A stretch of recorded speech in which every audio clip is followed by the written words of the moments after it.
जड़े धनी व्यक्ति ट्रेन रे जाउथिले। से ट्रेन रे भिक मागुथिबा व्यक्ति जनक धनी व्यक्ति वेशभूषा को देखि कहिला, बाबू किछि मिलिबो?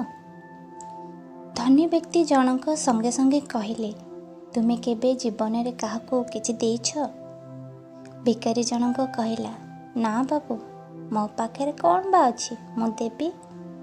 धनी व्यक्ति जनक कहिले, तुमे जदि काहाको किछि देई नाओ तेबे मो काहेकि तुमको देबी। भिकारी एक कथा सुनी दुखी होई गला। संध्या बेलकु से स्टेशन निकट निज घर को फेरी गला। राति रे सोइबा को चेष्टा कला किंतु निद हैला नहीं। सखाळु उठी स्टेशन बाहर को गला। देखिला बगीचा रे सुंदर फूल फुटिछि। किछि फूल तोली आनिला एवं यात्री मानक देला। फूल बदल रे जे जहा दिए ताको आदर रे मुनि रे रखे। यात्री माने भी बहुत खुशी हुअंती। अन्य दिन अपेक्षा तार पैसा मध्य बढ़िबा को लागिला। मने मने से धनी व्यक्ति को धन्यवाद देला।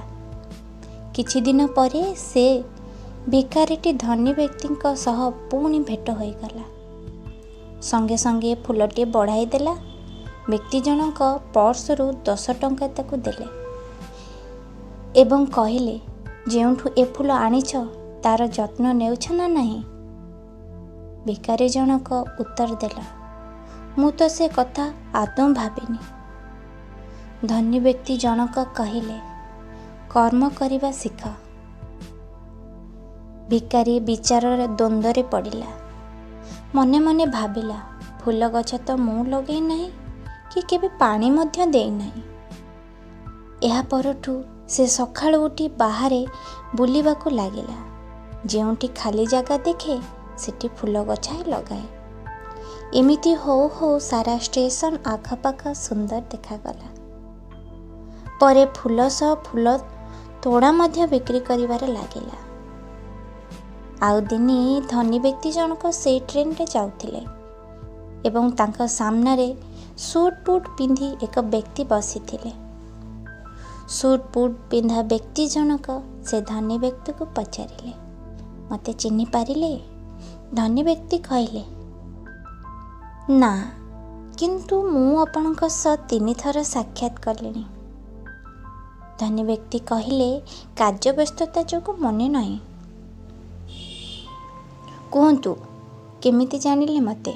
से व्यक्ति जनक उत्तर देले, मु हेउची सेई भिकारी जाहाकू आपण कहिथिले जीवन रे केबे काहाको किछि देइछ? अच्छा तेबे ए परिवर्तन किपरि? से उत्तर देला, आपण ही ता मूल कारण। मोर आपणक सह 2 थर भेट होईछि ओ 2 थर जाक आपण बहु मूल्यवान कथा कहिछन्ते। प्रथम हैला अन्य को देबा शिख, तेबे भगवान तुमको देव। द्वितीयटी हैला कर्म कर, फल भगवान देवे।